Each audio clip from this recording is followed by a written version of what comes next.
This is how Stannis Baratheon could have ended up on the Iron Throne.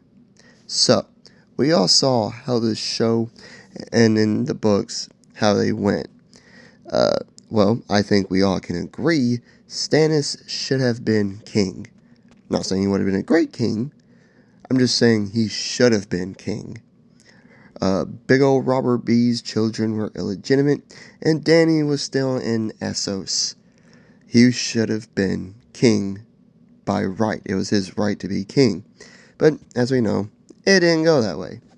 And before we get into how he could have ended up on the Iron Throne, we need to talk about Stannis first. Stannis Baratheon was a skilled warrior and tactical commander, one of the very best in Westeros. He fought during Robert's Rebellion and against the Greyjoy Rebellion. He's very strict, by the books, allergic to any and all fun, hates politics, and demands absolute loyalty. Now, here's a step-by-step process of how Stannis Baratheon could have won the Game of Thrones. Step 1. Act. Do something.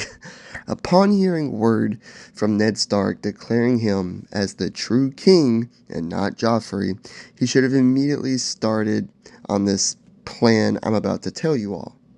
He knew about Robert's kids being illegitimate, which is why he left King's Landing before the start of the series. He knew it wasn't safe there, knowing the grand secret. Instead, though, he sat around and just expected the realm to just fall in line and just accept him as king. Because of this, Ned Stark was executed, and the psychotic monster named Joffrey Baratheon / Lannister took the throne. Simply acting immediately would have saved him a lot of time and would have just been better. Now, step 2. Stop the sibling nonsense. Stannis and Renly need to join forces so the Baratheon army isn't split in half. Robert B. was a skilled and strong warrior and commander, as well as a charismatic talker and leader. That's why people got behind him during his rebellion and why they wanted him to be king. Stannis shares Robert's warrior and tactical side, but Stannis lacks the charisma to be a great leader. That's where Renly comes in, because he shares Robert's charismatic side. Their strengths play off of each other very well, and Stannis made a more than fair offer to Renly during the main series, and making him his heir until a son is born to him. It's more than fair, really, because it's very unlikely Stannis would get a son one day. It's just unlikely. Stannis has the stronger claim to the throne and really should have just agreed to those terms. Because now, he doesn't have to get killed by a shadow demon thing. Yay! Whoop whoop! He could even make Renly his hand of the king. Okay? Renly will be very useful on a political level and making alliances with other houses. That's why Stannis needs him. Or one of the reasons why Stannis needs him. Now, this will cause problems with the Tyrells, as they want Margaery to be queen, and it was the only reason why they agreed for her to marry Renly. That's why they allied with the Lannisters after Renly was killed in the main series. So, with Stannis as king, that simply won't happen. It's not in his character. After Renly died in the main series, they allied with the Lannisters. Now, as the heir of Highgarden, at least in the show, he was the heir to Highgarden. In the books, he was one of the heirs to Highgarden. Loras Tyrell has some pull with his family and for his love for Renly. He might be able to keep the Tyrells from outright betraying Stannis and Renly. However, I'm not sure how that would all play out. I will say it wouldn't be out of character for Renly and the Tyrells to scheme a plan for an unfortunate accident to fall upon Stannis after the war.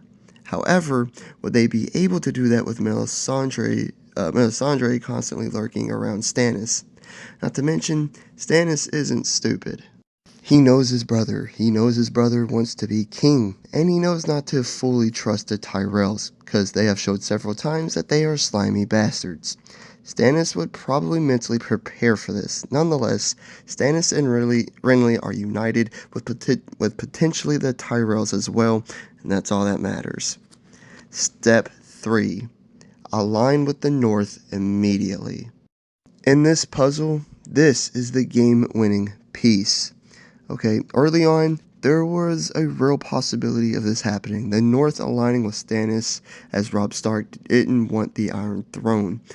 However, once Robb declared himself King of the North, Stannis saw him as an enemy. If Stannis were to have sent Renly to speak with Robb and Catelyn Stark before Robb declared himself King of the North, I'm sure an alliance would have happened. The Starks want nothing more than to save Arya and Sansa and to avenge their father Eddard Stark. That plus the promise of making Robb Warden of the North, and I think it's a done deal. Renly could have even sweetened the deal by allowing Robb to execute Joffrey with ice.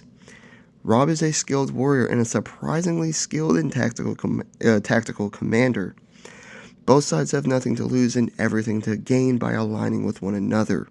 Besides, Robb Stark and Stannis Baratheon fighting side by side together pays homage to Ned Stark and Robert Baratheon fighting side by side during Robert's rebellion. So it just needed to happen. It needs to happen. Now, with these simple 3 steps out of the way, we get to the Battle of Blackwater Bay. Even with the possibility of the Tyrells siding with the Lannisters, I still think the battle goes differently, because Stannis now has the North and Riverrun on his side. Tywin Lannister is probably the best commander on Westeros. Yeah, probably even better than Stannis and Robb Stark. But even he is backed up into a corner. In the series, he was able to convince the Boltons and the Freys to betray the Starks. But in this situation, why would they? The odds are stacked against the Lannisters. And I think it's real possible that the Tyrells just set it out and side with the winner. And be like, we were always going to side with you. The slimy bastards. Anyways, Stannis' forces are too much, and they win. Joffrey, Tywin, and Jaime, and probably Tyrion are all executed. Tyrion might just be sent to the wall as Sansa can get in a good word for him, but that's it. Cersei and Tommen are found dead in the throne room after committing suicide with the poison. Sansa is saved, and the Starks start searching for Arya. They also get to take Ned Stark home. Marcella, I guess, is just in Dorne for the rest of her life. I don't know. Not really sure about what would happen to her. Speaking of, the Martells might be angry since they didn't get a chance to kill Tywin, but Stannis could send them the Mountain's body, or if Gregor Clegane had escaped King's Landing, help them hunt him down. And then it happens. Stannis Baratheon takes his rightful spot on the Iron Throne with the support of the 7 kingdoms. Stannis Baratheon, first of his name, King of the Andals and the Rhoynar, and of the First Men, Lord of the 7 kingdoms, and Protector of the Realm. Stannis Baratheon is king. But, now that he has it, can he keep it? I'll be making a part 2 to this to see if he can keep the Iron Throne. Like and subscribe if you did enjoy. Leave a comment of what you thought. And hit the notification bell to be notified of all my future videos and all that great stuff. I truly do appreciate it. And I hope you guys have a great day. Peace.